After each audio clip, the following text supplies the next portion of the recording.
Hello बच्चों, स्वागत है आप लोग का हमारे यूट्यूब चैनल प्रिपरेशन मंत्रा पे। आशा करते हैं कि आप लोग स्वस्थ होंगे, मस्त होंगे और अपने अपने पढ़ाई में व्यस्त होंगे।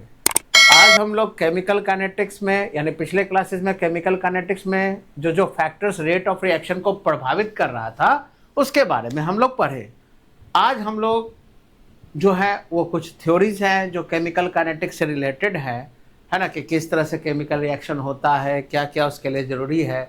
तो उसके बारे में हम लोग जानेंगे कि केमिकल काइनेटिक या रेट ऑफ रिएक्शन से रिलेटेड जो भी थ्योरीज हैं उसके बारे में हम लोग आज जानेंगे। ठीक है, तो पहला जो हमारा थ्योरी है ना प्यारे बच्चों, वो है हमारा आर्हेनियस कोलिजन थ्योरी।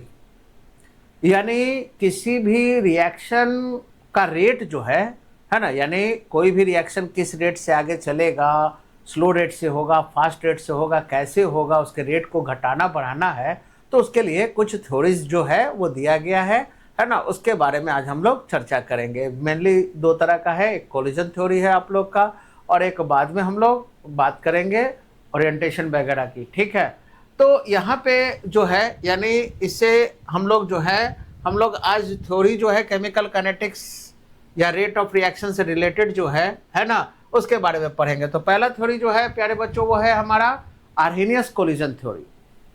नाम ही से लग रहा है कि आर्हेनियस साहब ने ये जो थ्योरी दिया होगा रेट ऑफ रिएक्शन से रिलेटेड, वो कोलिजन पे आधारित है।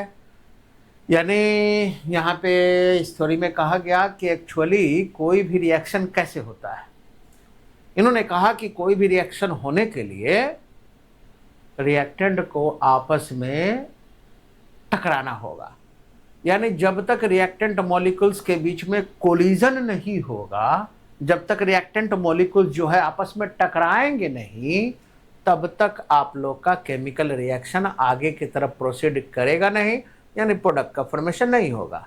तो इन्होंने पहले पॉइंट में लिखा है आप लोग का कि कोई भी केमिकल रिएक्शन होने के लिए रिएक्टेंट मॉलिक्यूल्स के बीच में कोलिजन का होना जरूरी है। जब तक अलग अलग रिएक्टेंट यानी सिमिलर, ये याद रखिएगा, सिमिलर रिएक्टेंट्स नहीं, जैसे ए और बी दो रिएक्टेंट है तो ए और बी को आपस में टकराना होगा, ना कि ए आपस में टकराएगा, बी आपस में टकराएगा। कोलिजन का मतलब है कि दो अलग अलग रिएक्टेंट मॉलिक्यूल्स को आपस में टकराएगा, तब जाके प्रोडक्ट का फॉर्मेशन होगा। तो पहला पॉइंट में क्या लिखा गया है कि a chemical reaction occurs due to collision of reactant molecules, यानी रिएक्टेंट मॉलिक्यूल के बीच में कोलिजन होता है तब जाके केमिकल रिएक्शन आगे की तरफ प्रोसीड करता है। ठीक है, तो किसी भी केमिकल रिएक्शन को होने के लिए रिएक्टेंट मॉलिक्यूल्स को आपस में टकराना होगा। सेकंड पॉइंट में क्या कहता है कि the number of collision taking place per second per unit volume is called collision frequency. यानी यूनिट वॉल्यूम में, यूनिट सेकंड में रिएक्टेंट मॉलिक्यूल्स जितना बार टकराएंगे, उस टकराहट की संख्या, उस कोलिजन की संख्या को हम लोग कोलिजन फ्रीक्वेंसी कहेंगे।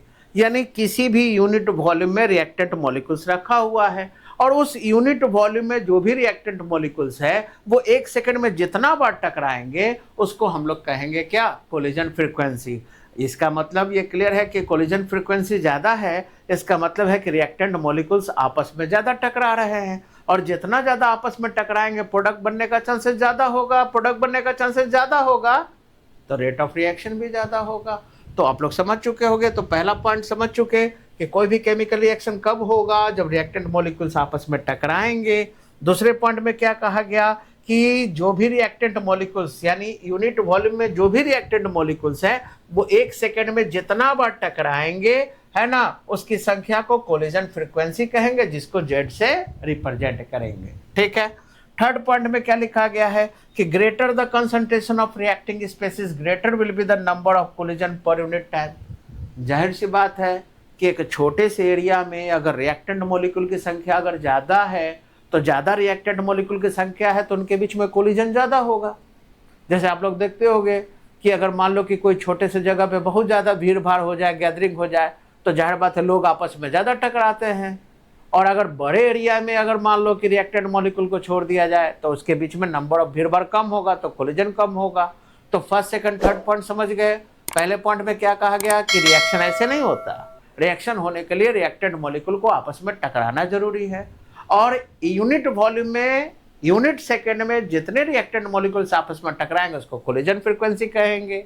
और साथ ही साथ क्या कहा गया कि जितना ज्यादा रिएक्टेंट मॉलिक्यूल का कंसंट्रेशन होगा, जाहिर बात है कि उनके बीच में कोलिजन भी ज्यादा होगा, है ना।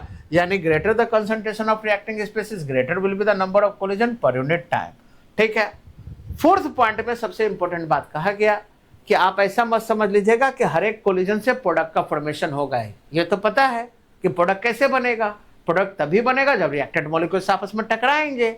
लेकिन क्या हर एक टकराहट से, क्या हर एक बार ए और बी आपस में दो रिएक्टेंट टकराएंगे तो प्रोडक्ट ए बी बनेगा ही? ये कोई जरूरी नहीं है।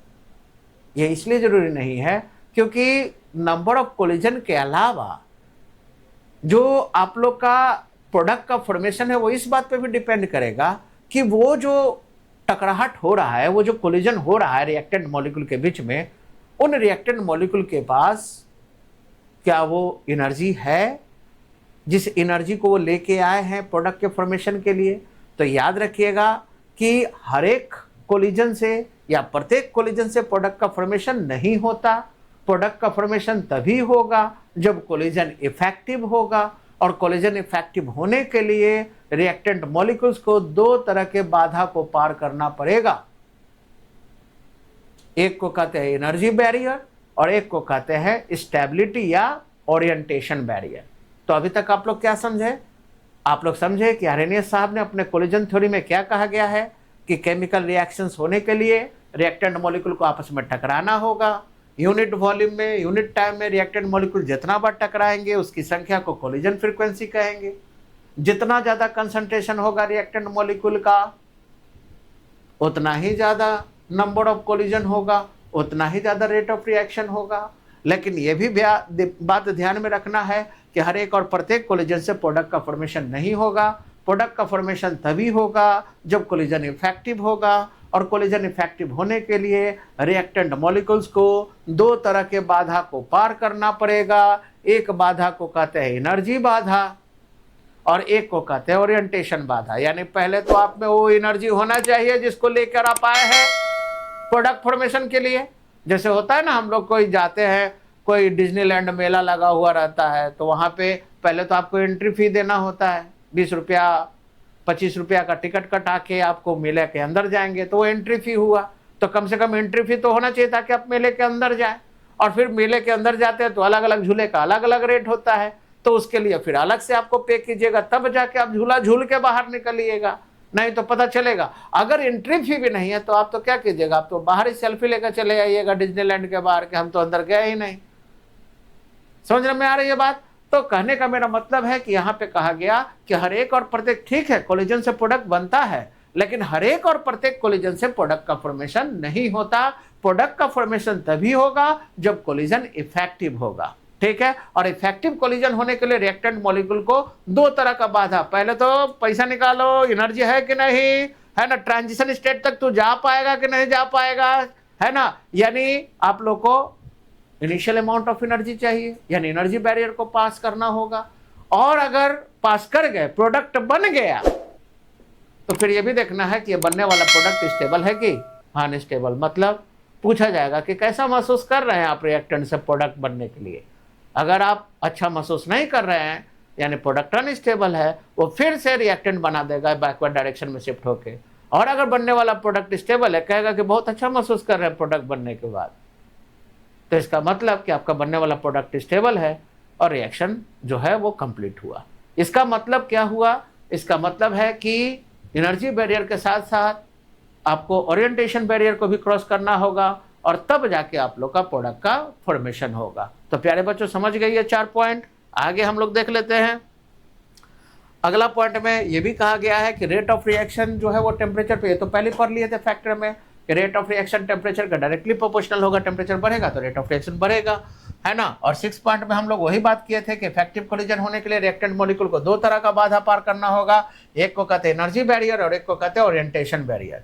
एनर्जी बैरियर में यहाँ पे देख रहे हो कि आप लोग को दिखाए हैं कि ये फ्रैक्शन ऑफ मॉलिक्यूल है, यानी नीचे से ऊपर तक फ्रैक्शन ऑफ मॉलिक्यूल बढ़ रहा है, और इधर एनर्जी डिमांड है, यानी बहुत सारे मॉलिक्यूल रिएक्शन में भाग लेते हैं, बहुत सारे मॉलिक्यूल रिएक्शन में भाग लेंगे।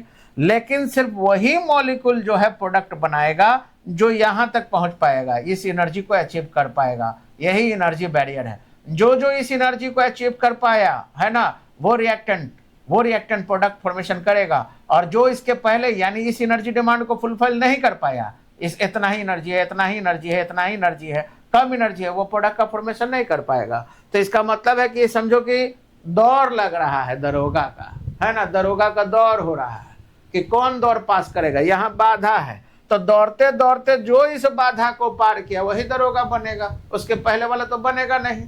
तो इसका मतलब क्लियर है कि यहाँ पे आप लोग देख रहे हो कि कम एनर्जी डिमांड है, फ्रैक्शन ऑफ मॉलिक्यूल बढ़ा और बढ़ा तो और मॉलिक्यूल बढ़ा और बढ़ा तो यहाँ तक देखो, यहाँ मैक्सिमम मॉलिक्यूल आ गए, यानी मैक्सिमम फ्रैक्शन ऑफ मॉलिक्यूल यहाँ सबसे ज्यादा तादाद है। लेकिन और कहा कि और दौड़ो और एनर्जी दो, तब देख रहे हो धीरे धीरे कम हो रहा है, और एनर्जी दो और कम हो रहा है। कम होते होते मात्र इतना फ्रैक्शन यानी इतना ही फ्रैक्शन ऑफ मॉलिक्यूल जो है वो इस एनर्जी बैरियर को क्रॉस कर पाया, है ना। और जो क्रॉस कर पाएगा वही आप लोग का प्रोडक्ट का फॉर्मेशन के लिए रिस्पॉन्सिबल होगा।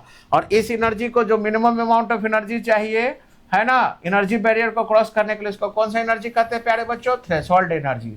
और ये जो क्रॉस किए हैं, ये जो फ्रैक्शन है, ये उन मॉलिक्यूलों का फ्रैक्शन है जो इफेक्टिव कोलिजन के लिए रिस्पॉन्सिबल है। ठीक है, अब यहां पे देख ले, यहां पे कुछ बात, यहां कुछ टर्म आया। थ्रेशोल्ड एनर्जी क्या है? तो किसी भी केमिकल रिएक्शन को होने के लिए, कोई भी केमिकल रिएक्शन को होने के लिए जो मिनिमम अमाउंट ऑफ एनर्जी चाहिए उसको कहते हैं थ्रेशोल्ड एनर्जी। तो थ्रेशोल्ड एनर्जी क्या है? वो मिनिमम अमाउंट ऑफ एनर्जी जो चाहिए केमिकल रिएक्शन को होने के लिए।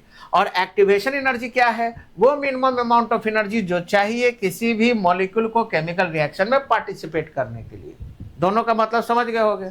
केमिकल रिएक्शन में भाग लेना है तुमको जिन रिएक्टेंट मॉलिक्यूल को, तो उसके लिए जो एनर्जी चाहिए उसको कहते हैं एक्टिवेशन एनर्जी। पहले एक्टिवेशन एनर्जी दो, एक्टिवेशन एनर्जी के कंडीशन को फुलफिल करो, तब जाके तुम इस लायक होगे कि तुम रिएक्शन में भाग लेने लायक होगे, यानी एंट्री फी हो गया एक तरह का। और उसके अलावा अगर तुम्हारे पॉकेट में पैसा है, यानी थ्रेशोल्ड एनर्जी के बराबर पैसा है, तब जाके केमिकल रिएक्शन संपन्न होगा। इसका मतलब क्या है कि एंट्री फी में, एंट्री फी को एक्टिवेशन एनर्जी कहो, एंट्री फी मतलब एक्टिवेशन एनर्जी है तो आप मेले के अंदर चले गए।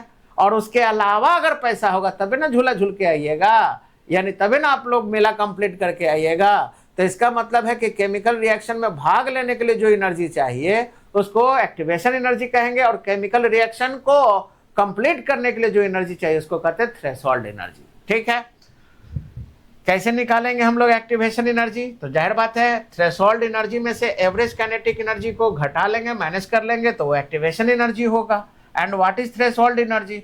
तो जो भी इनिशियल पोटेंशियल एनर्जी उसमें एक्टिवेशन एनर्जी को ऐड कर लेंगे तो वो थ्रेशोल्ड एनर्जी हो जाएगा। तो threshold energy initial potential energy plus activation energy के बराबर होगा। और एक्टिवेशन एनर्जी क्या है? Threshold energy minus average kinetic energy, यानी थ्रेशोल्ड एनर्जी ऑलवेज ग्रेटर होगा एक्टिवेशन एनर्जी के। तो एक्टिवेशन एनर्जी केमिकल रिएक्शन में पार्टिसिपेट करने के लिए जो एनर्जी चाहिए उसको एक्टिवेशन एनर्जी कहेंगे। एंड थ्रेशोल्ड एनर्जी किसी भी केमिकल रिएक्शन को ऑकर करने के लिए, प्रोसीड करने के लिए, कंप्लीट करने के लिए जो एनर्जी चाहिए उसको थ्रेशोल्ड एनर्जी कहते हैं। ठीक है प्यारे बच्चों, अब यहाँ पे आप लोग को पता है कि एक्टिवेशन एनर्जी के इन्वर्सली प्रोपोर्शनल रेट के इन्वर्सली प्रोपोर्शनल होगा। अगर बहुत ज़्यादा डिमांड है एक्टिवेशन एनर्जी का तो रेट कम होगा। एक्टिवेशन एनर्जी क्योंकि कम लोग जाएंगे मेला देखने, अगर एंट्री फीस 20 रुपये से बढ़ा के 1 लाख रुपया कर दिया जाए तो कोई जाएगा नहीं, दूर ही से भाग जाएगा वहाँ पे। तो निश्चित रूप से एक्टिवेशन एनर्जी ज़्यादा होगा तो रेट कम हो जाएगा। ठीक है, रेट ऑफ रिएक्शन जिसको हम लोग इंस्टेंटेनियस रेट माइनस dx/dt से रिप्रेजेंट करते थे, तो रेट ऑफ रिएक्शन और कैसे निकलेगा? तो कोलिजन फ्रीक्वेंसी और फ्रैक्शन ऑफ इफेक्टिव कोलिजन का प्रोडक्ट, यानी जितना भी कोलिजन हो रहा है और जितना भी इफेक्टिव कोलिजन हो रहा है उसका फ्रैक्शन, दोनों को मल्टीप्लाई कर देंगे तो रेट ऑफ रिएक्शन निकल जाएगा। तो रेट ऑफ रिएक्शन यानी कोलिजन थ्योरी के अनुसार रेट ऑफ रिएक्शन कैसे निकलेगा? Z/F, जहां Z क्या था बताए थे, Z है आप लोग का number of collision per unit, आप लोग का वॉल्यूम पर यूनिट टाइम, आप लोग का जो बात किए थे, यानी यूनिट वॉल्यूम में, यूनिट टाइम में जितना बार मॉलिक्यूल टकराएंगे उसी को कोलिजन फ्रीक्वेंसी कहलाएंगे। और ये है फ्रैक्शन ऑफ इफेक्टिव कोलिजन की कितना इफेक्टिव कोलिजन हो रहा है। तो Z/F रेट ऑफ रिएक्शन निकल जाएगा। और ये फ्रैक्शन ऑफ इफेक्टिव कोलिजन क्या है आप लोग का, तो आरएनएस इक्वेशन का जो हम लोग लिए थे ना, जो आप लोग का के बराबर ए ई पे power minus E A by R T, तो ई पे power minus E A by R T, this is called आप लोग का फ्रैक्शन ऑफ कोलिजन। ठीक है, नोट में लिखवा है कि कम टेम्परेचर अगर रहेगा, अगर कम टेम्परेचर रेंज पे अगर बात करेंगे तो लो टेम्परेचर पे टेम्परेचर बढ़ने से रेट ऑफ रिएक्शन बढ़ता है, और हाई टेम्परेचर पे टेम्परेचर बढ़ने से रेट ऑफ रिएक्शन में उतना ज़्यादा चेंजेस नहीं आता, मतलब कम रेट से बढ़ता है। मतलब कि अगर हम लोग बात करें कि हायर टेम्परेचर और लोअर टेम्परेचर पे, तो हायर टेम्परेचर पे या हाई टेम्परेचर पे इंक्रीज इन टेम्परेचर पे रेट ऑफ रिएक्शन उतना नहीं बढ़ता जितना लो टेम्परेचर पे टेम्परेचर बढ़ने से रेट ऑफ रिएक्शन बढ़ता है। तो यहाँ पे हम लोग क्या कहे हैं कि at lower temperature increase in temperature causes more change in के, यानी कम टेम्परेचर पे टेम्परेचर बढ़ने से के का वैल्यू ज्यादा बढ़ता है with respect to high temperature. ठीक है, तो यहां से आप लोग ये कोलिजन यानी हम लोग एनर्जी बैरियर को हम लोग देख लिए, जिसमें आप लोग जिसमें आप लोग सब कुछ देखे है ना, जिसमें आप लोग fraction of molecule collision frequency, हम लोग एक्टिवेशन एनर्जी, थ्रेशोल्ड एनर्जी पे बात किए। अगले क्लास में हम लोग बात करेंगे ओरिएंटेशन बैरियर पे, है ना। तो किसी तरह का कोई प्रॉब्लम होगा तो प्यारे बच्चों जरूर कमेंट कीजिएगा, है ना। और इसी तरह के वीडियो को ज़्यादा से ज़्यादा देखने के लिए चैनल को सब्सक्राइब कीजिए, वीडियो को लाइक कीजिए, शेयर कीजिए। थैंक